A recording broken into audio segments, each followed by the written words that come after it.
जैसा करोगे वैसा भरोगे।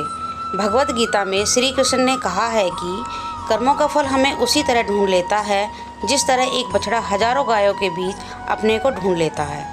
कर्म फल इंसान को भोगना ही पड़ता है। हमारे किए गए कर्म हमें ढूंढ ही लेते हैं, फिर चाहे वो कर्म अच्छे हों या बुरे हों।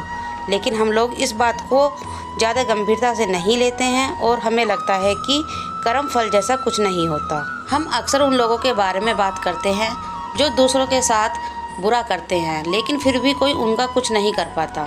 यही सोचकर हम ज़्यादा से ज़्यादा लोगों के साथ बुरा करने लग जाते हैं। हम सब यह भूल जाते हैं कि कर्मों का हिसाब कभी भी तुरंत नहीं होता।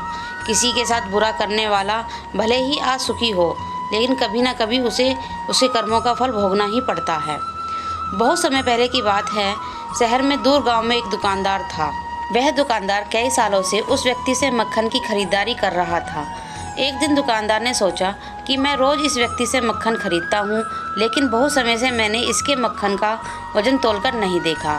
कल तोलकर देखूँगा कि ये मक्खन 1 किलो से कम तो नहीं देता। अगले दिन जब यह व्यक्ति मक्खन देकर गया तो अब वह दुकानदार ने मक्खन का वजन किया तो देखा मक्खन सिर्फ 900 ग्राम है। उस दुकानदार को काफ़ी गुस्सा आ गया। वह दुकानदार गुस्से में गांव के पंचायत के पास गया और उसने उस व्यक्ति को शिकायत कर दी। गांव के पंचायत बैठी और उस व्यक्ति को बताया गया कि तुम इस दुकानदार ने धोखा देने का आरोप लगाया है।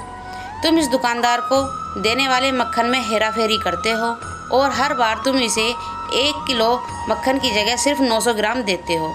क्या तुम अपनी सफाई में कुछ कहना है? वह व्यक्ति बोला, सरपंच जी, मैं तो एक गरीब आदमी हूँ, मेरे पास वजन तोलने के लिए सही माप नहीं है। मैं रोज इस दुकानदार से अपने लिए 1 किलो गेहूँ खरीदता हूँ और अगले दिन उसी गेहूँ को तराजू के एक तरफ रखकर इस दुकानदार के लिए मक्खन तोलता हूँ। अब आपको जो भी पूछना है इस दुकानदार से पूछिए। पंचायत में बैठे सभी लोगों को पूरी सच्चाई समझ में आ गई और उन्होंने उस दुकानदार को गाँव से बाहर करवा दिया। यह छोटी सी कहानी हमें यह बात सिखाती है कि जैसा कर्म हम करेंगे उसका रिजल्ट भी हमें वैसा ही मिलेंगे। हमारी चालाकी ही हमारा नुकसान कर देती है। हम जो भी दूसरों को देते हैं या दूसरों के साथ जैसा भी व्यवहार करते हैं वह कभी न कभी लौटकर हमारे पास ही आता है। किसी के साथ अच्छा करोगे तो आपके साथ भी अच्छा ही होगा। उसी तरह किसी के बुरा सोचोगे और बुरा करोगे तो हमारे साथ भी बुरा ही होगा। जिससे दुकानदार को अपनी ही चालाकी से नुकसान झेलना पड़ा, उसी तरह हमें अपने कर्मों की वजह से कभी ना कभी नुकसान झेलना ही पड़ता है। दूसरों के साथ हमें बुरा करके हम 1, 2 या 10 बार बच सकते हैं, लेकिन एक ना एक दिन उसका परिणाम हमें भुगतना ही पड़ता है। हम अपने कर्मों के फल से नहीं भाग सकते।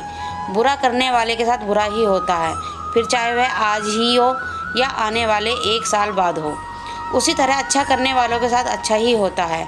कई बार हमें यह लगता है कि दूसरों के साथ गलत करके हम बच जाएंगे, लेकिन ऊपर वाला हर किसी के कर्मों को देखता है और उनका हिसाब भी रखता है और ज़रूरत पड़ने पर हिसाब बराबर भी कर देता है।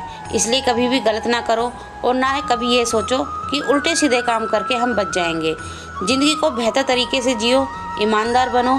ज़्यादा कमाना या फिर सिर्फ अपना ही फ़ायदा देखने के चक्कर में किसी के साथ गलत कभी ना करें। हमेशा याद रखो, जो जैसा करेगा वैसा ही भरेगा। दोस्तों, आपको मेरी ये कहानी कैसी लगी? आपको अगर मेरी कहानी अच्छी लगी तो प्लीज़ मेरे चैनल को सब्सक्राइब करें और मेरी दूसरी स्टोरी के लिए लाइक करें।